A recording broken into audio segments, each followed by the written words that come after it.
Fait que content de t'avoir, Oli. C'est quoi la boisson énergisante que tu buvais? C'est un Zoa, la boisson à The Rock. Ah ouais, hein? Oli, dis-moi donc, c'est quoi en une phrase, c'est quoi tu fais? J'aide les gars à évoluer en commençant par les mettre en bonne forme physique.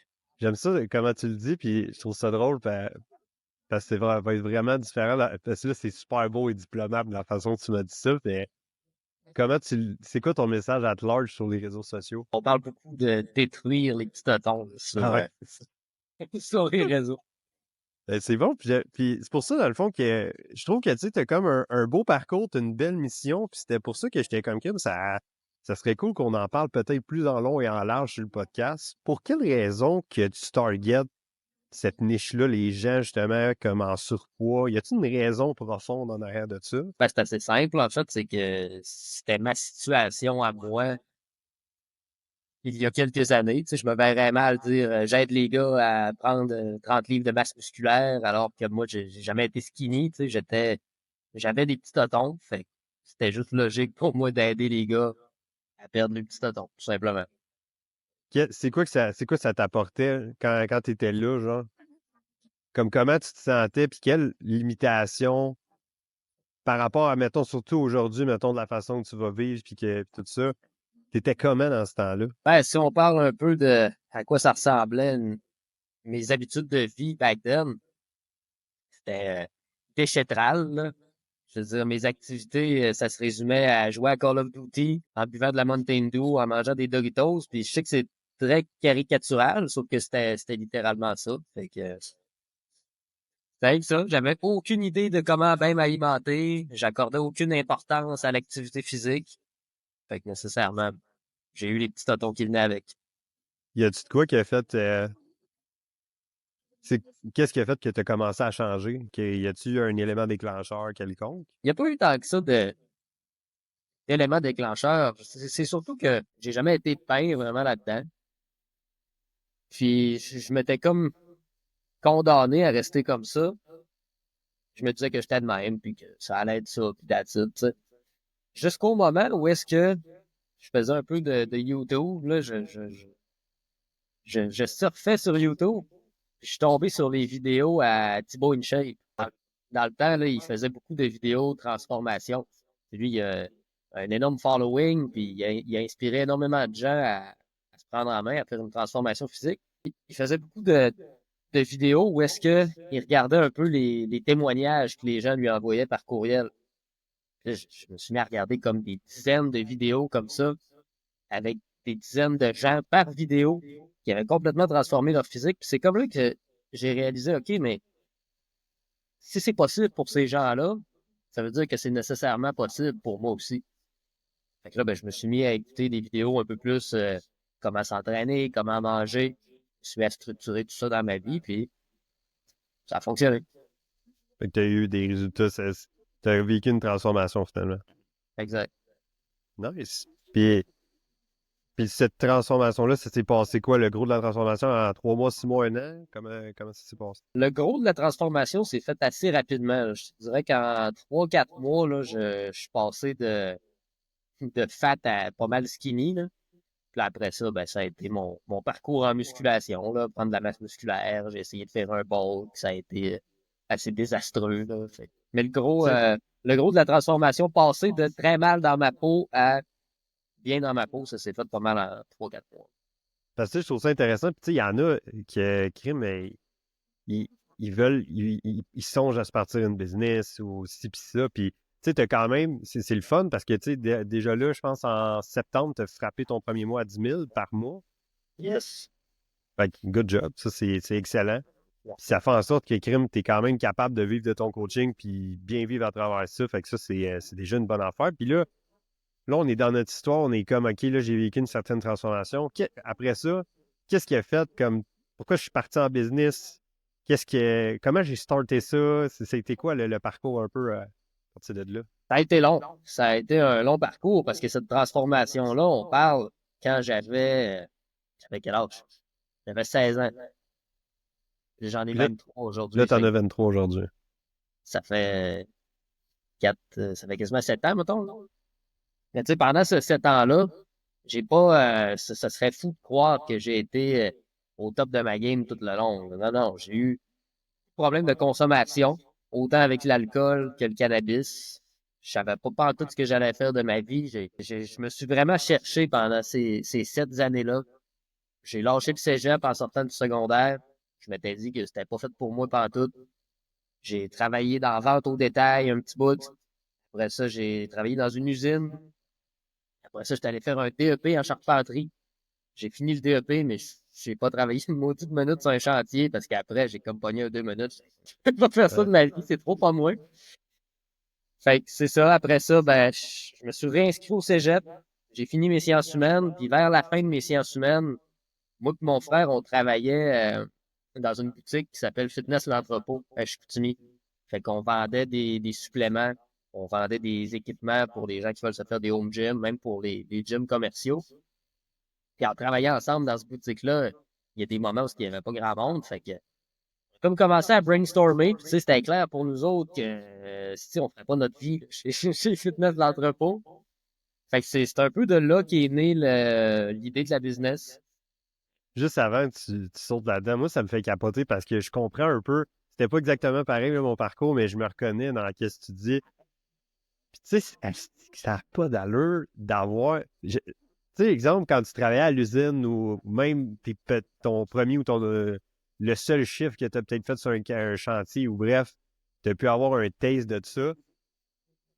Tu sais, moi, je me sentais exactement un peu comme toi dans le sens où tu fais comme Chris, ça me tente pas de faire ça, là. Comme, mais moi, c'était dans un autre domaine, mais j'étais genre, OK, fait qu'à guess que c'est ça, la vie. Genre, tu fais de quoi que t'haïs pour vivre la fin de semaine, puis t'économises tout ce temps-là pour aller en voyage, puis it goes on and on, puis c'est tout le temps ça, genre, j'attends ma paye, puis j'économise un petit peu, puis c'est lourd, là. C'est très lourd. Puis moi, je dis souvent, je préférerais de loin faire 5 000 par mois toute ma vie en faisant ce que je fais aujourd'hui que de faire 20 000 par mois en retournant travailler à l'usine. Oublie ça. C'est vrai, puis man, l'affaire, c'est que on est tellement conditionné à comme ben non, tu sais, il faut que tu aies une job stable, ça te prend un fonds de pension, il faut que tu ailles rapidement, il faut que tu aies un gros salaire parce que, tu sais, si tu veux t'acheter une maison, tu sais, je vais parler pour moi parce que, tu sais, j'en ai eu une maison, puis tout ça, là, puis, asti que ça me rendait pas plus heureux, là. Comme, au bout de la journée, je voyais, j'étais comme, alright, c'est correct, mais je me sens pas mieux, tu sais, fait que, mais je trouve ça bon, puis, tu sais, comme en espérant qu'il y a peut-être du monde qui se sente de même, puis fuck, man, il y en a un way out, là, tu sais.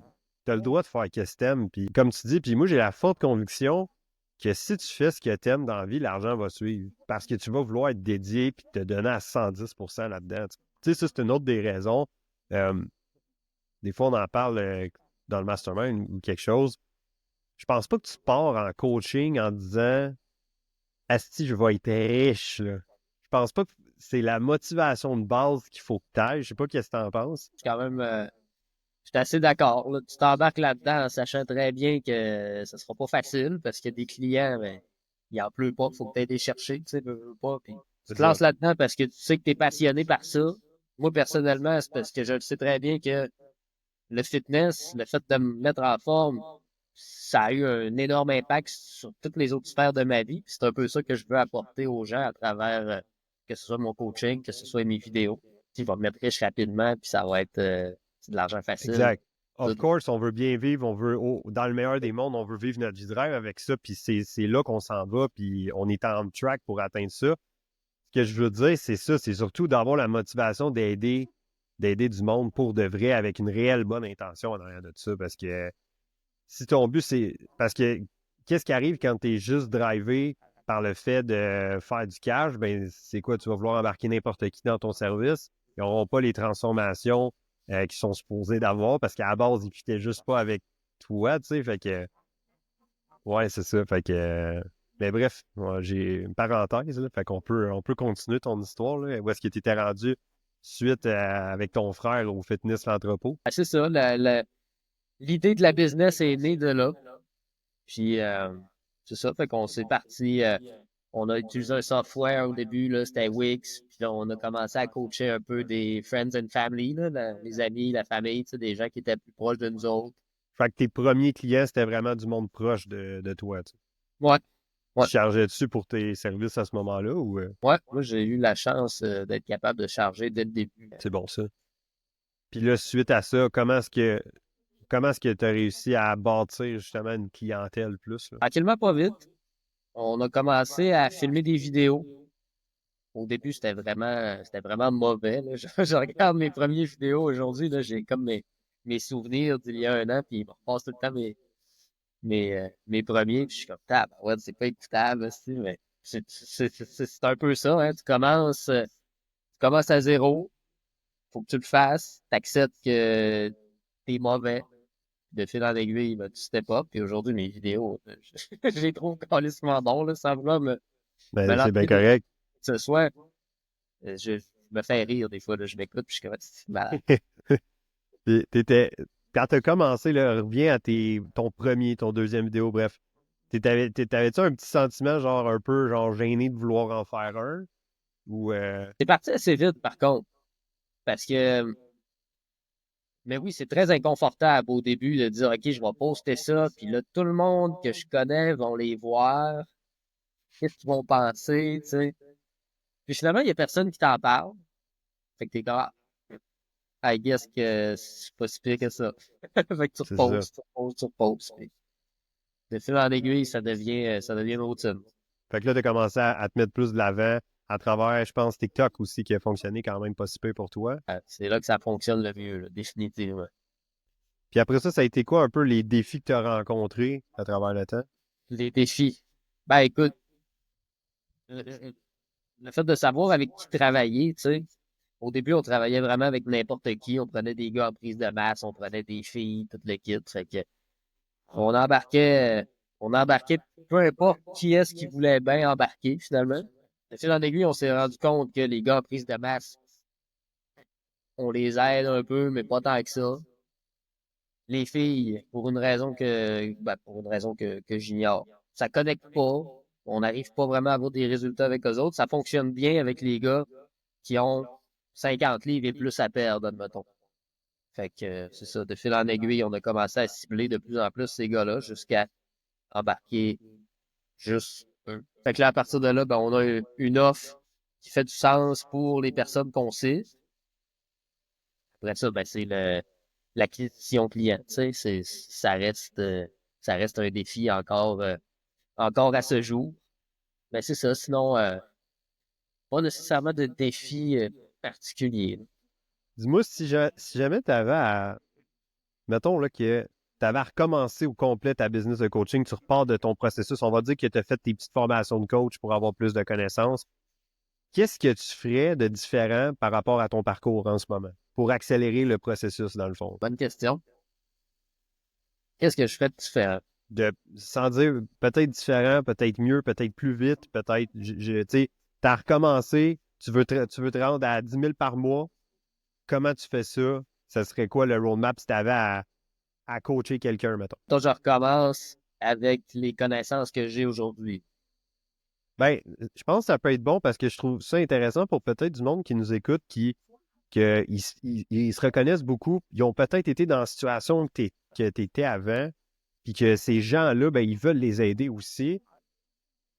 Comment accélérer le processus pour pas que ça prenne peut-être 7 ans entre leur transformation puis le fait qu'ils fassent, OK, 10 ans, 10 000 par mois, mettons. OK, fait que tu veux que je revienne après que j'ai fait ma transformation là, au début. C'est ça. Peut-être quelqu'un qui nous écoute qu'il n'y a pas encore de client nécessairement, il aimerait ça, mais il voit ça un peu impossible.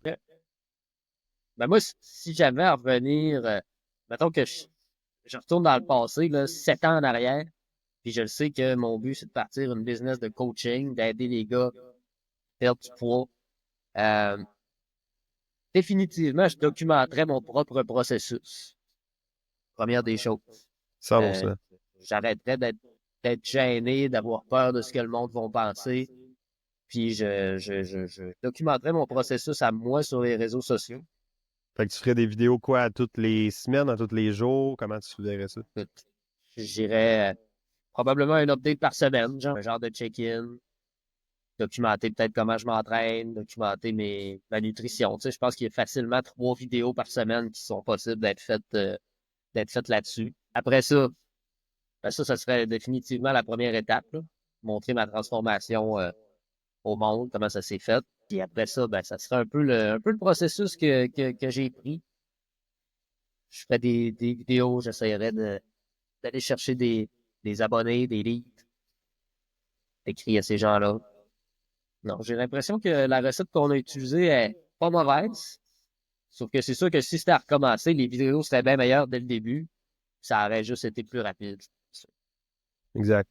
Mais tu sais, c'est sûr que je pense qu'il y a quand même une certaine. Tu sais, je pense que tes premiers vidéos, faut que tu acceptes qu'ils vont être. Tu sais, tu peux pas arriver au gym puis déjà être en shape, tu sais, ça serait trop facile. Dans le sens que je pense que tu as comme des reps à faire. Fait que tu as besoin de faire des pas bons vidéos pour le réaliser, pour apprendre de ça puis move on, là. Ça, Ouais. je pense aussi. Puis peut-être un genre de. Tu sais, ça coûte rien d'aller voir qu'est-ce que, mettons, le monde aux États-Unis qui sont déjà virales, que ça marche déjà à fond ce qu'ils font, au lieu d'avoir à penser à bon, je fais quoi, comment je l'amène, c'est quoi ça va être quoi mon hook, bref. Pourquoi tu vas juste pas voir du stock qui marche déjà, puis tu le modélises sans nécessairement que tu le copies, mais juste de modéliser l'idée, comme ça tu pars avec le gros de la job est déjà fait, puis tu fais juste le modéliser parce que c'est quelque chose qui a déjà fonctionné puis qui marche, qui est intéressant et engageant pour ta niche à toi. Ouais, puis pas partir avec l'idée, OK, chaque vidéo doit amener quelque chose de nouveau. Autant pouvoir répéter les mêmes affaires, puis répéter ce que les autres disent, parce que on s'entend que tout a été déjà fait là, sur Internet. Là. Tu peux pas arriver puis penser réinventer la roue, là, à moins d'être vraiment en inventer, puis à ce moment-là, je pense que c'est pas, c'est pas ça le but, là. Fait que, tu sais, quand tu fais des vidéos, OK, j'ai-tu déjà parlé de ça? Oui, on s'en fout. Fais-les, dis-les d'une autre façon, avec un autre hook, tu sais, puis c'est bien correct, là. À un Mais moment ça, c'est donné. vraiment bon parce que je le disais de quoi justement la semaine passée, puis ça disait qu'on doit, au lieu d'apprendre plus, on doit plus se faire rappeler que nécessairement apprendre de nouvelles affaires, tu sais. Ouais. Ça, parce que, tu sais, surtout mettons, on va le prendre dans le cas de ta niche, là. Je veux dire, pour vrai, là, comme, on n'est pas ici pour se dire de la merde, là. Mange mieux, bouge plus, puis tu vas perdre 20 livres de même, là. Tu sais, comme, sérieux, c'est aussi simple que ça. On n'a pas besoin des estiques de génie. Où est-ce que tu es un bon coach avec le type de clientèle que tu as?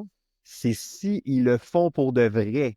Parce ils savent, tu sais, je veux dire, ils savent bien là, que sa pizza ou que sa rangée de biscuits le soir, là, c'est pas bon, là. Je veux dire, je pense pas que tu y apprends rien. Mais je pense que la clé d'un bon coach, je pense qu'il y a quelque chose que tu fais bien, mais ça va être l'art avec le temps de développer justement ta communication, de la façon que tu communiques ton message, aller chercher leurs réelles intentions, pourquoi ils font ça, pourquoi réellement c'est important, pas rien que pour perdre du poids, comment est-ce que ça va faire une différence dans leur vie, puis ça va être assez fort pour qu'ils fassent OK, garde, là, je le fais pour de vrai, tu sais. Il n'y a rien de sorcier là, dans ce qu'on fait. Là. Comme tu dis, c'est simple au bout. C'est juste faut qu'il le fasse. C'est simple, ça veut pas dire que c'est facile. Alors, Exactement. des énormes changements que ces gens-là ont à faire dans leur mode de vie, tu sais. C'est pas de la rocket science, comme on dit. Là. 100%. Selon toi, c'est quoi un peu comme ton... Ça serait quoi, genre, ton superpower comme coach? Mettons, qui te démarque de peut-être d'autres personnes, là. C'est une bonne question, ça. Mon superpower en tant que coach. C'est mes questions à 20 piastres. C'est ça.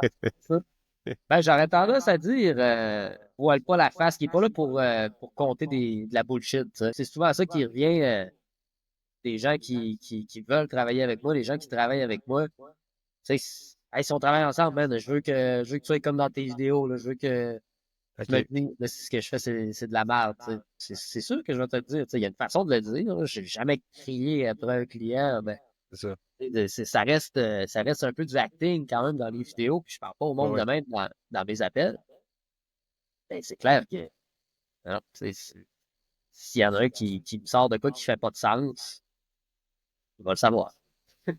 Ça, c'est sûr. Exact, c'est ça. Puis, mettons, si on parle d'offres, parce que je sais qu'on a revu quand même potentiellement un peu ton offre ensemble depuis qu'on travaille ensemble.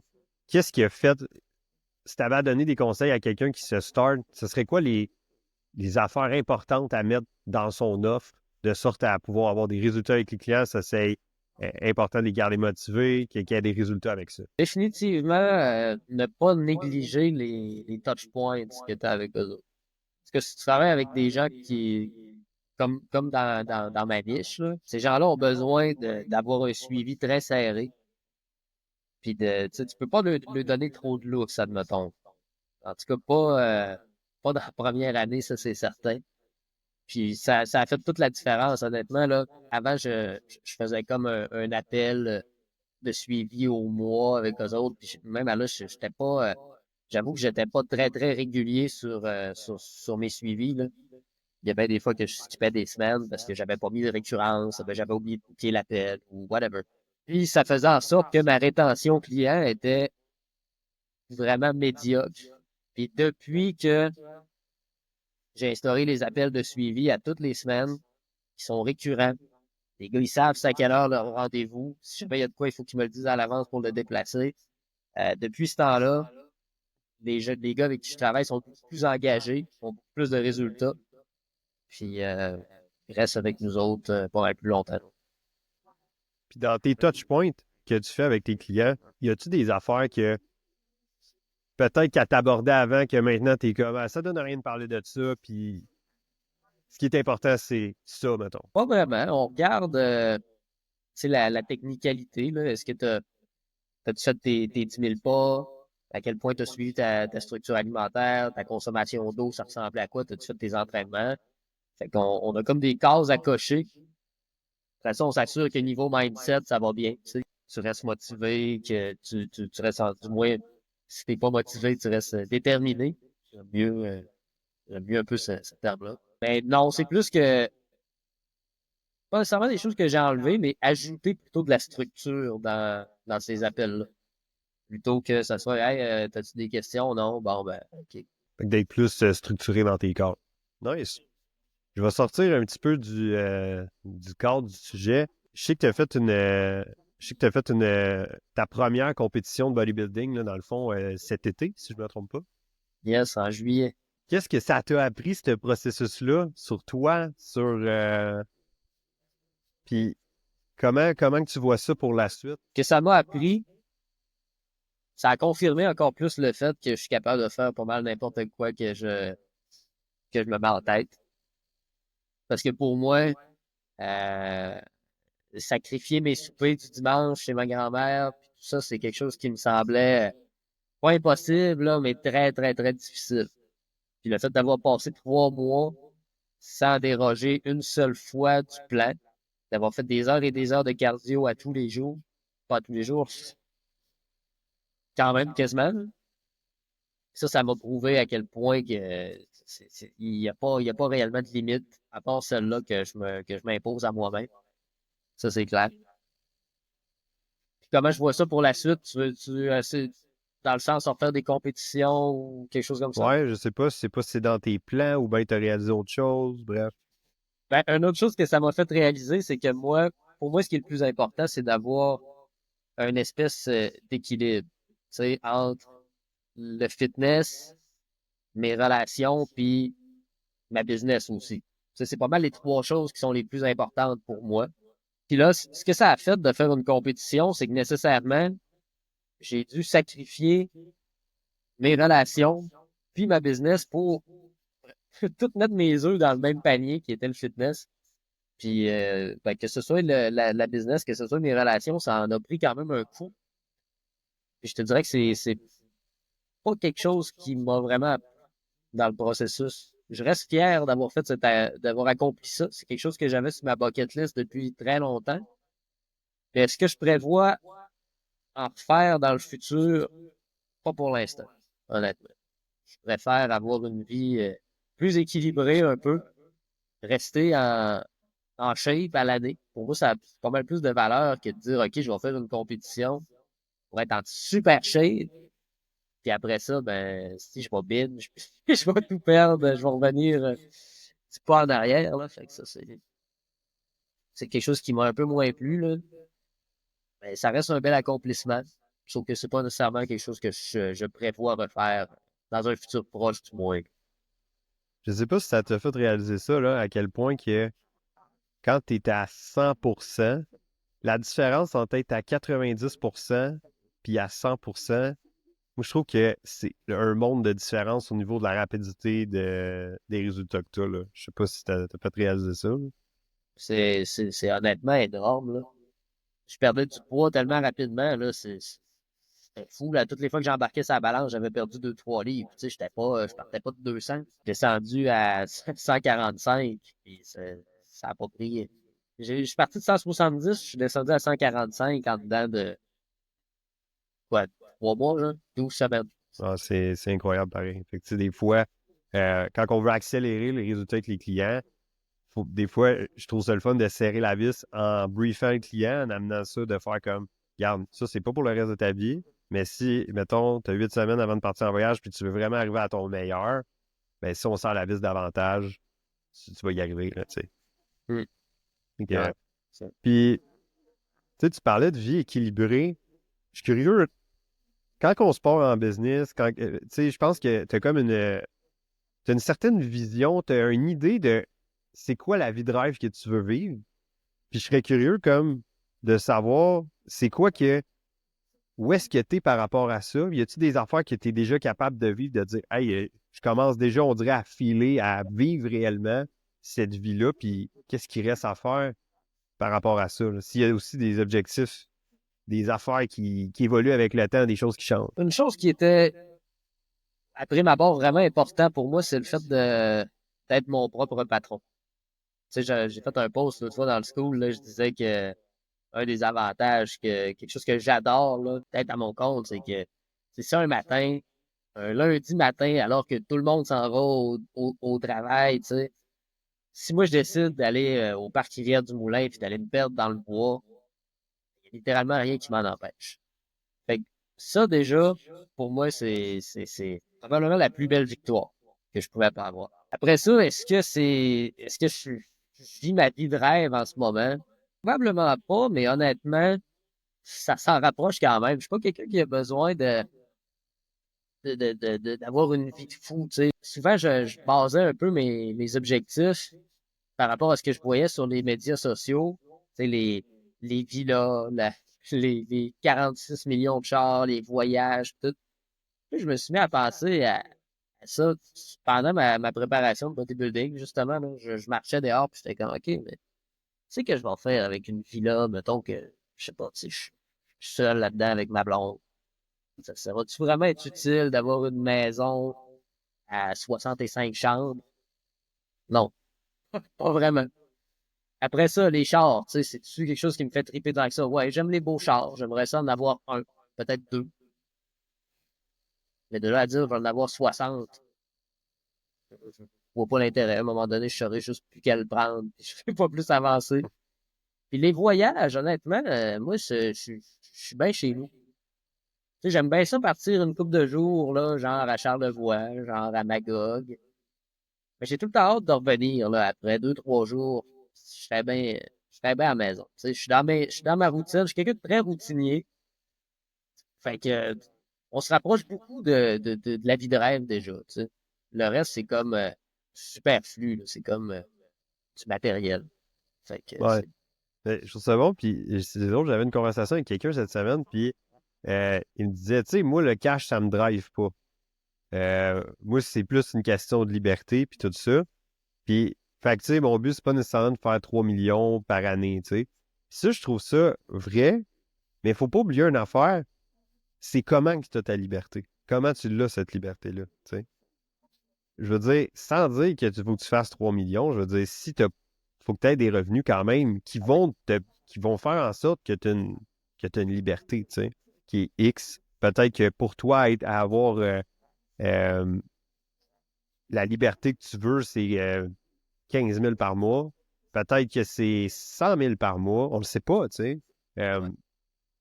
Fait que, tu sais, c'est important de pas dire qu'on n'est pas drivé par le cash parce qu'à quelque part, à un certain point, puis je dis pas ultimement, là, parce que quand tu atteins ton niveau de confort, le cash, c'est comme, je pense, c'est comme, c'est beau, là, c'est plus relevant, mais tu as quand même besoin de l'atteindre, ce niveau de confort-là.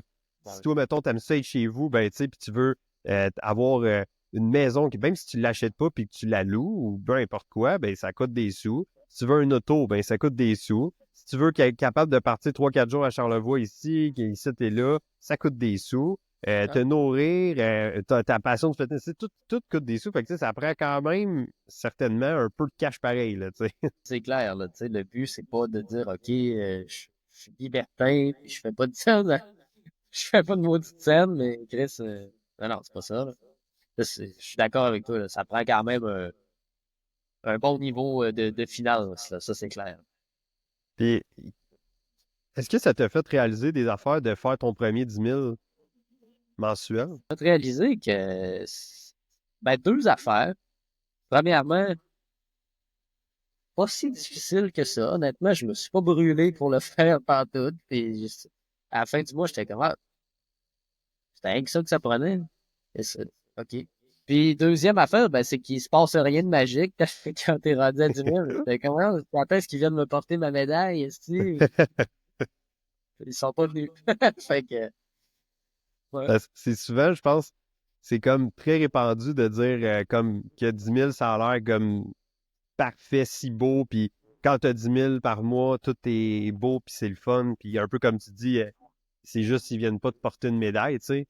Est-ce que ça t'a mis, ça a fait en sorte que tu as remis des nouveaux objectifs de faire comme, OK, maintenant, j'aimerais ça faire 15, comment tu vois ça? C'est sûr que le prochain objectif, c'est 12, puis après ça, ça va être 15, là, parce que, tu sais, je suis en train je déménage, là, à la fin du mois, je suis en train d'acheter des électros, des meubles, tout ça. Je veux dire, Chris, sur 10 000, là, il en reste plus tant que ça, pareil, là. Ah, ça va vite. Ça va vite, pareil. Surtout avec les impôts aussi, puis tout, là, je veux dire, Ah oui. ça va quand même assez vite. Puis avec ça, maintenant que tu es rendu, on va dire, à ce niveau-là, puis là que, tu sais, rapidement, 10 000, ça va être quand même facile à avoir, étant donné que tu connais un peu plus le roadmap, tu sais, il n'y a pas juste une donnée de chance. Puis ça, je trouvais ça intéressant quand tu m'as envoyé ce message-là, que tu réalisais que c'était vraiment pas juste une question de chance, que c'était comme le fruit de tes efforts, puis tout ça. Ça va être quoi les prochaines étapes à ton œil, à toi, qu'on va travailler ensemble? C'est quoi? Parce que, tu sais, quand il vient le temps de croître, c'est le fun, c'est cool, mais ça unlock aussi des nouveaux problèmes de croissance. C'est quoi les prochaines affaires qui s'en viennent pour toi, tu penses? Ben, clairement que quand on va pogner, genre, 50 clients, peut-être un peu plus, il va falloir se parler pour voir, OK, comment on structure l'offre, là. Parce que si je fais un appel par semaine avec 50 personnes, à un moment donné, tu sais, c'est quand même 25 heures. Fait que là, faire tout le reste, tu sais, à un moment donné, c'est sûr, ça va stagner à cause du nombre de clients. Puis là, fait que là, ça va être de se parler, voir, OK, qu'est-ce qu'on fait? Là, on délègue certaines tâches, est-ce qu'on restructure l'offre, tu sais. Ça, je le vois arriver quand même assez rapidement. Mais je suis confiant que vous allez être bon pour me guider un peu là-dedans. Yes, ben, puis tu sais, c'est à peu près à ce stade-là, c'est justement là qu'on commence à regarder où est-ce que je suis payant pour l'entreprise, où est-ce que, puis tu sais, euh, je pense que dans le delivering, puis dans être la face de ta business, fait que tu es bon à faire des vidéos, à attract les gens, puis à servir aussi tes clients. Maintenant, en entrepreneuriat, il y a un paquet de tâches aussi que personne ne voit en arrière du rideau, là. Puis c'est souvent là qu'on peut racheter du temps facilement. Fait en faisant peut-être avoir quelqu'un part-time qui nous aide avec certaines tâches, si tu de t'aider avec de l'administration ou quoi que ce soit, ça peut tout être des affaires qui vont faire en sorte que tu vas regagner du temps pour pouvoir double down sur qu'est-ce que tu es déjà bon, tu sais. Mais je trouve ça le fun, puis je vois juste des belles affaires, puis une des raisons aussi que, tu sais, c'était pour ça aussi que j'avais le goût de t'inviter sur le podcast, c'est que c'est pas une question de chance, c'est que à un moment donné, je pense que c'était un peu incertain, tu étais comme genre, hey, là, comment je fais, puis ci, puis ça, puis je pense que tu t'es juste fait confiance, puis t'es allé sur la table à dessin, puis faire comme, OK, là, je travaille, puis je donne tout ce que j'ai. Puis on a vu le fruit de ça aussi arriver, tu sais. Fait que, tu sais, fait que ça, je trouve ça intéressant. Je pense que c'est des belles leçons aussi pour certaines personnes qui sont peut-être, je pense qu'ils ont peut-être peur de donner beaucoup sans avoir rien en retour dans le fond, là. Non. Fait que c'est ça. Pour vrai, moi, je pense que ça fait le tour. Fait que je vais te poser une question, mais là, il faut absolument que tu répondes, puis quand même assez spontanément. Est-ce que tu as un mot de la fin, Oli? Ben, justement, pour faire du pouce là, sur ce qu'on disait à l'instant, c'est pas une question de chance. C'est sûr qu'il y a toujours un facteur chance, mais c'est ta job de provoquer la chance. Si j'avais pas posté 2 vidéos par jour dans le dernier mois, si j'avais pas écrit à autant de gens, je n'aurais pas fait non plus mon 10 000. Fait que, c'est ça. That's C'est, it. Ben, c'est pas plus compliqué que ça, puis après ça, c'est juste de la job. Puis dis-moi, c'est où que les gens ils peuvent te suivre si justement sont curieux de voir un peu qu'est-ce que tu fais? yes, ben, sur tous les réseaux. Mon nom, c'est Olivier Tanguay, si tu veux m'ajouter sur Facebook. Sinon, c'est coach barre en bas Oli Tang sur Instagram et sur TikTok. Ben, merci à toi. Pour vrai, c'était vraiment cool, Olivier. Puis en espérant de te ramener sur le podcast puis qu'on soit à 20-30 000 par mois avec tout d'autres défis. Fait que merci de ta présence. Ben, merci de m'avoir invité, Matt.